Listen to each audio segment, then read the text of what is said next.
Salut, j'espère que vous allez très bien. Moi de mon côté, tout va très bien.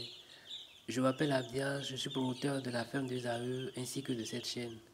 Sur cette chaîne, nous parlons d'élevage de poulets, que ce soit les poulets locaux, les poulets Goliath, les poulets de chair.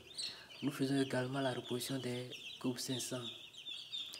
Alors si vous êtes intéressé par tout ce qui a rapport avec l'élevage de poulets, vous êtes au bon endroit. Il suffira juste de cliquer sur la cloche de notification, de vous abonner pour ne plus rater nos prochaines vidéos. Alors les poussins que voici sont des poussins que j'ai sortis courant cette semaine, c'est-à-dire au cours de cette semaine en fait quoi. Je les ai à peine chauffés deux fois quoi. Observez leur taille, observez l'évolution. À peine je les ai chauffés deux fois. Et ici dans mon pays, c'est pas qu'il fait chaud en fait. C'est pas qu'il fait chaud. Mais j'ai décidé de ne pas trop les chauffer parce que j'ai vraiment pas le temps, j'ai pas d'espace. La preuve, je ne suis pas dans un poulailler ici en fait quoi. C'est une chambre dans laquelle j'ai déposé la caisse et je les ai mis ici parce que de l'autre côté il n'y a plus d'espace. Maintenant, pourquoi mes sujets grandissent vite? Pourquoi ils ont une bonne taille à leur naissance? Pourquoi ils grandissent vite en fait? C'est de cela que nous allons parler dans cette vidéo. Pourquoi mes sujets grandissent vite? Comment fait-on pour avoir des sujets dès le départ qui ont un bon poids et qui grandissent vite? Alors c'est de ça que nous allons discuter dans cette vidéo. Restez jusqu'à la fin pour ne rien rater. Là, je me suis déplacé dans le poulailler dans lequel je fais le chauffage et le poulailler dans lequel je fais la plupart des vidéos en fait. Ici, c'est le chauffage qu'on fait. Maintenant, pourquoi dès la naissance, j'ai des poussins qui ont un bon poids, une bonne taille et qui grandissent vite en fait? C'est très simple. Pour avoir des sujets ou bien des poussins qui ont un bon poids, une bonne taille à la naissance, il suffit d'avoir de gros œufs d'abord. Tout part de gros œufs qu'on a en fait quoi. Alors l'éleveur qui ramasse de petits œufs n'aura jamais des sujets qui ont un bon poids au début. À la naissance en fait quoi. Jamais. Par contre l'éleveur qui ramasse de gros œufs a la chance d'avoir des poussins qui auront un bon poids au début et dont la croissance sera rapide en fait quoi. Alors pour avoir des poussins de gros taille, pour avoir des poussins qui ont un bon poids et une grande taille au départ, il faut avoir des œufs, de gros œufs en fait. Alors comment fait-on pour avoir de gros œufs? En tant qu'éleveur, comment fait-on pour avoir de gros œufs? Alors que nous soyons dans la reproduction des poulets de chair ou bien que ce soit les pondeuses que nous faisons, le fait d'avoir de gros œufs nous arrange beaucoup en fait quoi. Pour l'éleveur qui fait la reproduction, il aura la chance en ayant de gros œufs d'avoir des poussins qui ont un bon poids et qui vont grandir rapidement. Maintenant par contre celui qui fait les pondeuses, c'est-à-dire quoi, celui qui ramasse juste les œufs, qui les vend, quand il va ramasser de gros œufs, il va faire plus de bénéfices parce que de gros œufs vont entraîner de grandes recettes en fait quoi. Plus les œufs sont gros, plus ils vont coûter cher également. Et alors comment fait-on pour avoir de gros œufs? C'est très simple. De nombreux facteurs influent sur la taille des œufs, conduits par nos sujets en fait. Et quels sont ces facteurs-là? Comme facteur, nous avons l'alimentation. Comme premier facteur, nous avons l'alimentation. Les aliments bien équilibrés donnent des œufs plus gros que les aliments mal équilibrés. Alors en donnant des aliments bien équilibrés au sujet, nous aurons la chance, ou nous avons la chance de ramasser de gros œufs.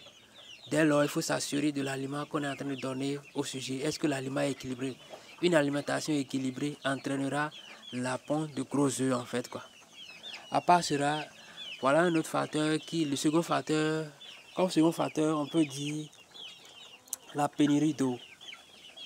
J'ai mon poulailler et dans le poulailler, il y a souvent pénurie d'eau. C'est-à-dire quoi? Dans les abreuvoirs, il y a manque d'eau souvent, tout le temps il y a manque d'eau.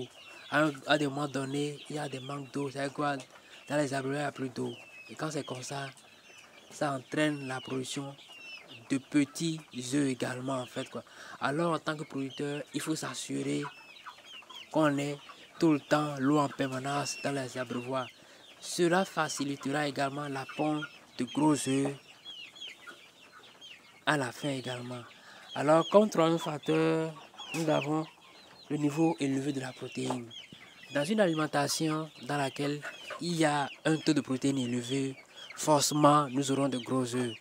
Forcément nous aurons de gros œufs. Alors pour composer son aliment, il faut respecter le taux de protéines qu'on doit mettre à l'intérieur.